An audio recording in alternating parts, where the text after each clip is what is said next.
Alright, welcome to the Critical Focus channel and today's video with the first part of a brainchild of mine that I've had for a little while. I've been thinking of doing a nemesis warband for every season. It's pretty catchy, right? Yeah, so I'm gonna do one for each Warhammer Underworlds season, and I'm gonna start obviously with Shadespire. And I'm going to try to spread out the different Nemesis decks as much as possible within these warbands. But also going to take account what warband actually will benefit from a specific Nemesis deck. So I'm not going to do total randomization. So I'm going to pull up my dice roller right here and roll for the first season. And it's a 3. So that'll be the Sepulchral Guard. Very interesting. So let's get cracking with the Sepulchral Guard. And before we get cracking, make sure to like the video, leave a comment, subscribe, and hit that bell button as to not miss out any further content here on the channel. Alright, I have underworldsdb.com pulled up here. I'm going to choose Nemesis here in the Play Format tab, and I'm going to go to the Sepulchral Guard from the Shadespire season, all the way down there. Hit refresh data and check the filters there, and hit the faction specific symbol and check the objectives first. I'm going to check the search cards, and we have one lousy search card here. It's scored if you kill someone with a leader. Let's include it for now. Probably going to remove it later on because you want to stay back with the leader. The leader has great accuracy and good damage output with 3 hammers, 3 damage inspired for 2 range as well. So you can certainly kill someone with the leader, but that's going to be like last activation hits without moving to a territory which would put you in danger. So you don't want to commit too much with the leader, given that he is the one who raises all the minions and all the other, non-minions as well. Then let's check the end phase cards. Here we have a battle without end. If you bring back 2 fighters during the same phase, or the same fighter 2 times, also works. Due to the errata text update there. It's okay, it's not great, let's include it for now, but probably gonna remove it later. Claim the city is not good anymore because you want to hold every objective, and that's very hard to do now that the objectives start phase up again. Then we have Fearless in Fight, scores in emphasis if there is only 1 friendly fighter on the battlefield. Here we have some conflicting text because on the actual card it says scores in the 3rd end phase, and here it says scores in an end phase. So, but regardless, it's a very bad card, so let's just not give that any more pondering time anyway. So let's move on. March of the Dead. Scores in end phase if all of your surviving fights, at least 5, made a move action in the preceding action phase. If a fighter in a single action phase makes a move action, it's taken no action, turn to play. It's still considered to have made a move action in the phase, even though it no longer has a move token. Yes, okay, so that makes it more scoreable, I guess. Let's include it for now, but it has the at least 5. So it's kind of hard, but the leader can make a fighter card action to move 2 fighters, and if you have a specific upgrade, you can move 3 at a time. So it's scoreable, but it's going to be a bit harder in the later phases here to have 5 fighters on the board. Then we have more able bodies, scores in end phase if your warband took 2 more enemy fights out of action in the preceding action phase. It's kind of hard, but let's include it for now. We do have some potent fighters in this warband. The leader, as I said, the harvester were inspired, and the prince were inspired. They both do 2 damage, 1 on 3 hammers, 1 on 3 swords with siding, but especially the champion, who has 3 hammers with cleave for 2 damage inspired. So very, very good accuracy there. Some Drepper level accuracy. Then we have Undead Swarm, scores in the end phase if each enemy fighter is adjacent to at least 2 friendly fighters. Very matchup dependent. If you're meeting hordes, it's going to be very hard. If you're meeting elites, it's still going to be fairly hard. So I'm not going to leave that in. Then we have a leader pack card there, and since most people don't have access to that, I'm not going to bother with that. Let's go to deploys. Here we have a reaction. We have Bone Shrapnel, which can ping an enemy fighter if they kill one of your fighters, and it does not have a range restriction. So even if they shoot you from 5 hexes away, you can still use this reaction. So it's one of the most reliable ping cards in the game, especially with a warband like this that dies left and right. There we have Ceaseless Attack, another very good reaction here. So we have actually some potent ploys here in the ploy department. Play this after friendly fights, attack action, make an attack action with another friendly fighter. So if you're ganging up on the same fighter, you could bring them down very easily during the same activation with this card. Or you can kill 2 different fights on different parts of the board as well. So that's a solid reaction card. Especially now that reaction priority is given to the acting player. There we have Clawing Hands. It's to have supports from your dead guys, and I don't think it's good enough to include really. Then we have Dungeons Macabre. Any friendly fighter that makes a move action next activation can move 1 additional hex. It's just a +1 move. It's not good enough to render a spot unless we have really bad options in the rival deck that we will complement this with.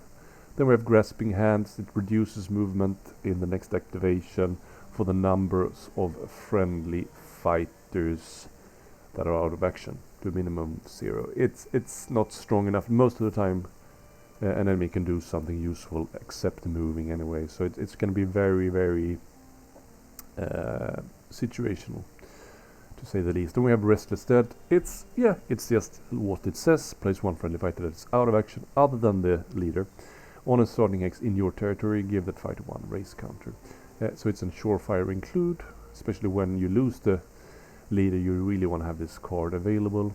Then you have Spectral Form. Any fighter that makes a move action in the next activation can move through additional fighters, but must end their moves on empty hexes. It's a bit weird that it says additional fighters. It could just say could move through fighters, other fighters, but it probably would have a different wording if it were constructed in this day and age, but I don't think it's strong enough to include here. Swift Evasion. Choose 1 friendly fighter, and it doesn't let you move through block texts as well, just through other fighters. Swift Evasion. Choose 1 friendly fighter and push them up to 2 hexes. Their new position must be further away from all enemy fighters. So it's a very restricted push, but it's still a push for up to 2 hexes, and pushes are pretty rare these days. I think it's a very decent card to include. Then we have Terrifying Screams, which is awesome. A lot of these older warbands had like this in-faction distraction card, so it's just an auto-include. Any fighter push them 1 hex, no range restriction. And then we have the last one, the Necromancer Commands. I'm just going to check. It does not need your leader to be alive, even that kind of sounds like that with the title. But it's remake a failed attack, basically, so a very, very good card. Then let's check the upgrades. Ancient Commander is the card that lets the leader push 3 instead of 2 other friendly fighters without move or charge tokens. And they not push, but they make moves. Just pay attention to that it needs the fighters being moved, not to have move tokens. So even if the general rule now is that you can make several moves in the round, this card won't let you move them if they already have moves. So just keep that in mind. Then we have Assumed Command. It's for the Prince of Dust, which is not the best fighter. Each friendly fighter that supports this fighter is considered to be 2 supporting fighters. So I don't think it's strong enough, and it's just for Prince, which is not going to be your main hitter. But the champion will be, so Deathly Charge will go in because it's +1 damage on the charge for the champion. So that will be 3 damage with cleave, which is awesome, right? On the charge. Then we have Fatal Strike, which is a reaction attack when the champion dies, but it's just range 1, so you won't be able to pull the reaction off all that often. Well, very often against some opponents, but maybe not at all versus some. So it's situational. It's certainly not very, very bad. I'm gonna leave it in for now. Might remove it later. Then we have an upgrade for the Harvester. Focused attack, 1 range 2 hammers, 2 damage. And the crit on a cleave, which is a moot point, because if you crit, you probably won't need a crit at the cleave. But it's, I mean, his irregular attack is 2 swords, 2 damage with scything, and his inspired attack is 3 swords, 2 damage with scything. So this doesn't really make that much sense. It's slightly better accuracy for single target attack, but it's not worth an upgrade slot. But the frightening speed, I think, it's restricted, but for the Harvester Champion or the Prince of Dust to have +2 move, so the 3/3 wound fighters are the main fighters of the warband, basically can have 2+ move, and that's very, very useful because their main move is, their uninspired move is 2, their inspired move is 3, so they could potentially move 5, which is very, very useful for this warband. Then we have Cleave for the Harvester. It's not good enough, I think. Then we have Lethal Lunge, 2 range 2 to smash 3 damage with Cleave for the Warlord. So it's a decent upgrade for his uninspired side, but his uninspired side is better than this, because that's 3 hammers with 3 damage. And I think 3 hammers without Cleave is better than 2 hammers with Cleave. I think the math is clear on that point, so it's just kind of a useless upgrade. Then we have Remembered Shield, which gives the Warden, Prince of Dust, or the Petitioners shield instead of dodge in defense, but they are just 1 dodge, so they're 1 shield. I mean, we all know that 1 shield is not a good defensive characteristic, so it's kind of a waste of an upgrade slot. But Undying, it's pretty good, +1 wound, it's always useful. You could give it to the leader to make him into a 2-hit kind of a guy, or maybe buff up the champion or something like that. Just keep in mind that you kind of want your fighters to die 1 time, so don't wound upgrade them too early, I guess. Then the Warden's Call is a leader's pack card, so we'll not include that because most people don't have access to it. So now then, I am gonna choose the Daring Delvers for this warband. I've considered the Illusory Might, and also consider the Fearsome Fortress. I think Fearsome Fortress is awesome, but I could probably do this series with only Fearsome Fortress, and that would be pretty boring. So I'm gonna do Daring Delvers for this one, and that's that card. Just click that one, and then change that symbol to Universal. And let's see here. Let's start with the search cards. So we have 6 search cards here. Brave the Root Mass is very, very easy to score this warband. Scores immediately after an activation of 3 or more friendly fights, or each in a cover hex or lethal hex. So we have that special action with Warden that can push 2 fighters to force 2 friendly fights to make moves, right? And so you will score this very easily. You have 7 fighters in the warband. Pathfinder scores immediately after power step if your exploration count is at least twice the round number, or your exploration count is at least equal to the round number, and 1 or more friendly fights or explorers. That's pretty easy. Just upgrade 1 of the fighters to be explorers and have at least like 1 or 2 or 3 exploration count. That's very easy to do. Stealth Advance scores immediately after friendly fight's attack action if that fighter was in a cover hex or lethal hex. So you don't need to succeed with attack action. And you need to be not in your territory when you made that attack. So that's pretty easy to avoid. Sudden Demise scores immediately after an enemy fighter is taken out of action by a lethal hex, or an enemy fighter is taken out of action by Gambit, and that's 2 glory. And we have that Bone Shrapnel, and we have a couple of pink cards in this deck as well, so I think this could be a very useful card for us here. Then we have Terra Incognita, scores immediately after an activation if a domain card is persisting, and 1 or more surviving friendly leaders and or explorers are not in your territory. That's pretty easy to set up as well, I think. Uncovered Secrets scores immediately after power step if your exploration count is 10 or more. It's gonna be a bit hard, so I'm gonna either include that or the leader doing a killing blow. I think this is more fun, right? It's 3 glory. I think exploration count 10 is not impossible. So let's remove that infection skills unforgotten. So we have 6 searches here. No faction specific. So end phase cards. We have 3 slots as it is now, but we could certainly remove 1 or 2 of the faction specific included as of now. So first up we have a 1 glory card here. Bold Venturer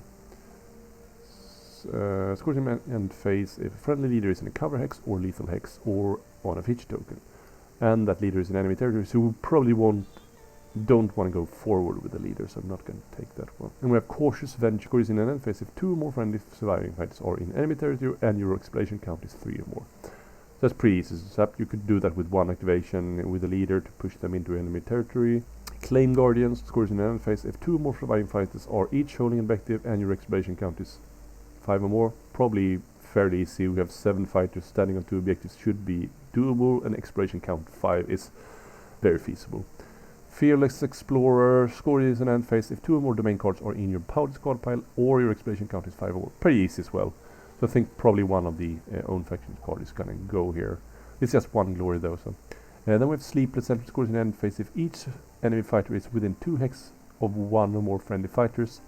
That's pretty easy to set up given that we have so many fighters. I think you could actually score that, unless we're playing a really passive team that wants to stand very, very low in their own half. That's going to be hard to get to them.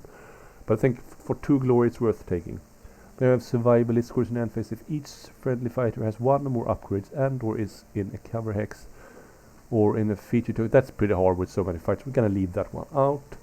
So as it stands, we have 7 end phase cards, so something has to go. I'm going to remove one of the 1 glory cards here from the old faction here. 2 or more surviving friendly fighters return to the battle phase. That it's my experience that this could be hard to pull off, so I'm going to remove the return to.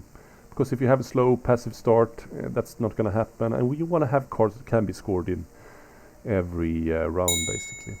So we have some slots to fill here in the deploy cards. So let's just check our searches before we do. Because we want to take cards that complement our deck as much as possible. So we want to have 3 fighters on cover hex. So that's just going to be scoreable without cards, I think. So here we need to have exploration count going up, and stealthy advance needs you to do an attack in your enemy territory on a feature token. Yeah, killing with a gambit or lethal hex. The domaining card is specific. So we want to have at least 2 or 3 domain cards here. So we want to check for those. Okay.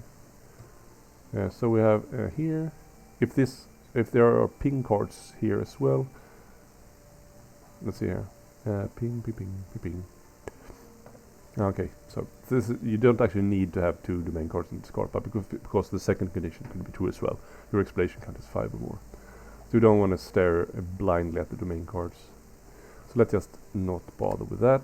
But we had some search card that needs. Yeah, Terra Incognita needs a domain card to be persisting, so we probably want to have 2 domain cards at least for a reliable deck here. And that one pings fighter, and that one also pings the fighter. So you cannot play this in the final power step of round. At the end of the action phase, deal 1 damage to each fighter adjacent to a feature token.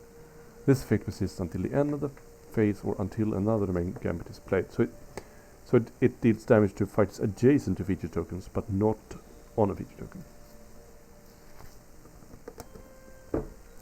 And your fighters probably will be on the feature tokens, and the enemies will want to charge up next to the feature tokens to hit you. So you could probably deal out some decent damage with this one. And if you can score the sudden demise with that, it's pretty awesome, right? Spirit Snare Coven. After a fighter charge action, that fighter plays roll 1 dice attack dice for each fighter in the warband that's out of action. If there were 1 or more crits, deal 1 damage to the fighter that made the charge action. I think that's pretty bad. Let's see if we can find a better. Yeah, it's a ping, but it's too unreliable. Stagger the fighter after charge action. On guard while on the starting sort of feature token. This is pretty interesting. Fighters have stagger if they charge. You don't really care if your fighters get staggered because they will die so easily anyway. But staggering enemy fighters is very useful for your fighters to land crucial attacks. So I think Tangle Roots at least for now. That'll leave us with 8 gambits. Play this only if your leader is inspired. Increase your exploration count by 1 for each enemy fighter that's out of action.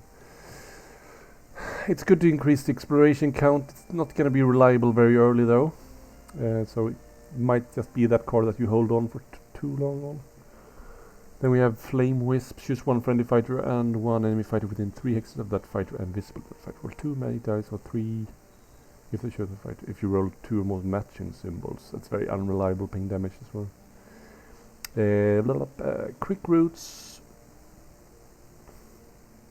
That's very good. Trap. Play this after an enemy fighter's activation. If that fighter has 1 or more move and no charge tokens, deal 1 damage to that. Yeah, that's very, very reliable ping card, right? So that leaves us with 9 gambits. That one we already discarded temporarily. This increases our exploration count. That's pretty useful. If any fighters cannot be pushed to enemy territory, that's not really important. That we already ditched. Significant find. Place 1 available feature token in an empty hex 2 or more hexes away from each fighter, or increase your exploration count by 1 if one or more surviving friendly explorers are not in your territory. So, I mean, not having explorers in my territory is probably very easy to do.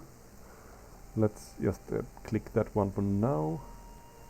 That will leave us with 11 gambits. We'll have to discard something. I think increasing these exploration count, these cards are kind of more crucial than like remaking attacks and stuff like that, but swift evasion, that pushes away. I think I'm gonna ditch the swift evasion. I'm gonna ditch the swift evasion. I don't really like taking away, but I can't see myself taking anything else away. So let's check the upgrades. So we need kind of some exploration stuff here, right? Because we want to score end phase cards and search cards out of that. So +1 move, +2 in if that's always useful for my and makes it into an explorer. Claim jumper also makes them explorers, and fights can't be on guard. So I probably need like 3 explorer upgrades here to kind of feel fairly certain to be able to score what I need to. After this fight's activation, scatter 2 from this fight and push this fight up to 2 hexes along the chain. That could be useful because I don't need to scatter anything. I could just scatter 0 if I don't get a result I desire. So for example, I charge in with the champion, and then I scatter away to not get like a free swing on me or something like that. So I'm gonna take that one. The block Texas do not black their sight. That's not useful. 9 lives. This fighter's explorer. When this fighter would be dealt damage by gambit or lethal X, roll 1 magic dice on a roll of lightning. This fighter not dealt damage. So it's a 50-50 roll. This fighter's explorer. Place 1 available feature. So I could place a feature token after my activation, and then I get a charge. But if I roll a charge, it doesn't really matter. Yeah, I need to take 1 more to be sure to have enough explorers. But what to do? I mean, that 50-50 not take any damage is kind of annoying for enemies. Let's take that one. So we need 2 more upgrades here. So let's ditch that explorer text.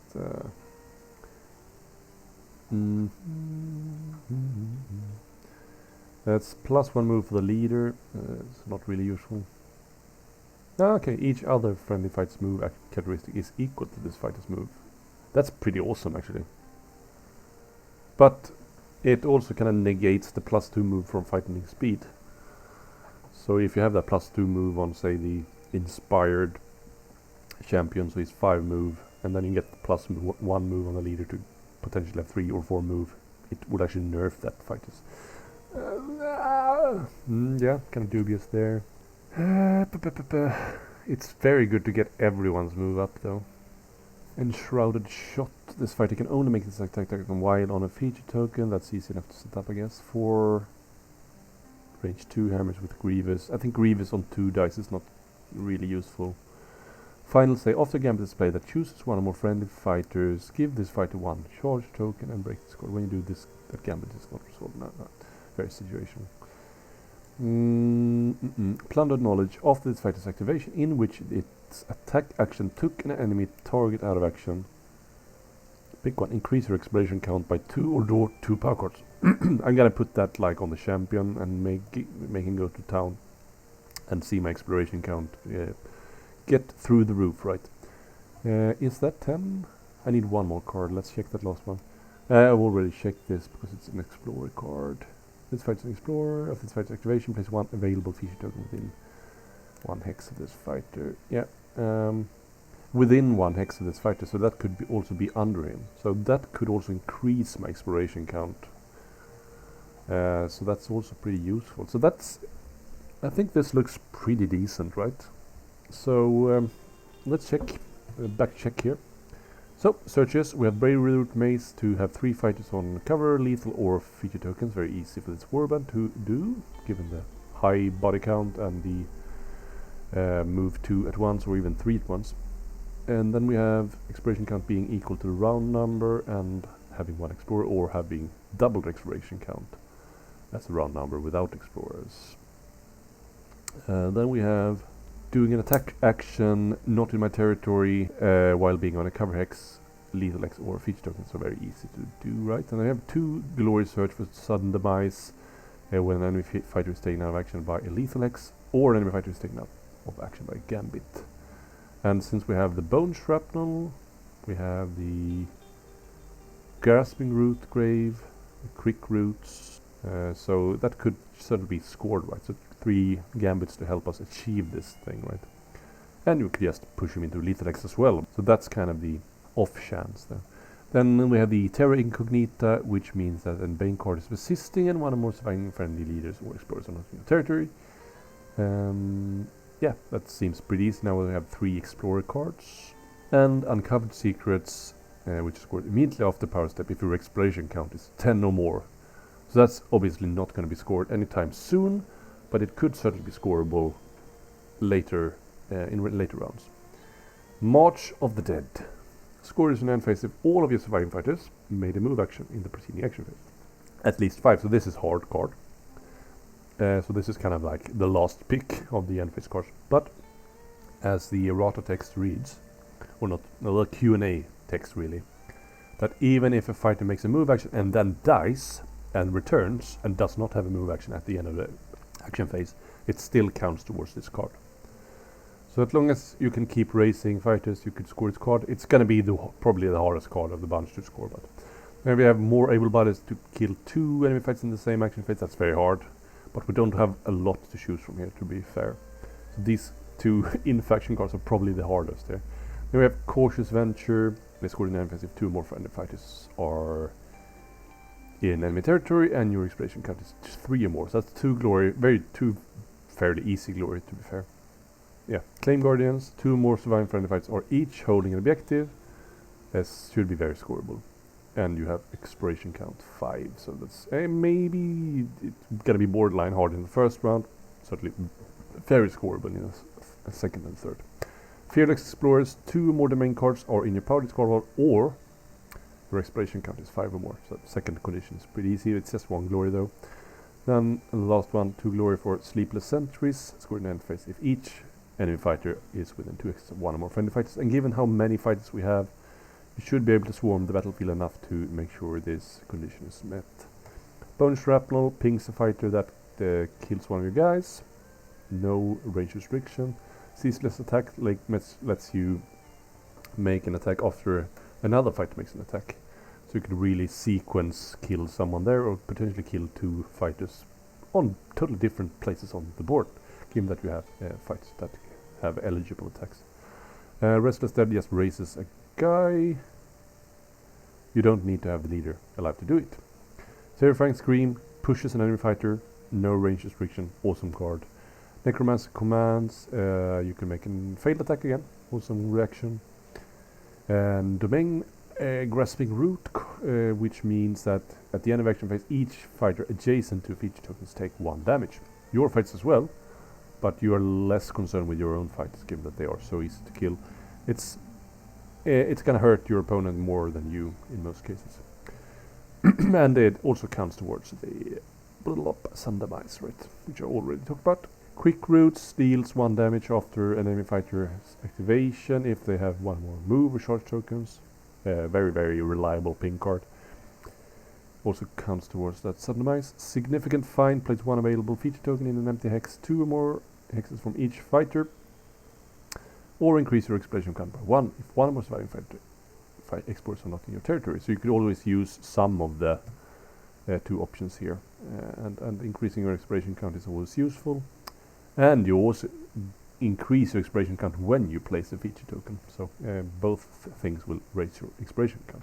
Tangle Roots staggers an enemy fighter after charge. If it persists until the end of the round. So if this wouldn't have been a domain card, I probably wouldn't have taken it, but I kind of need that domain card to score stuff here.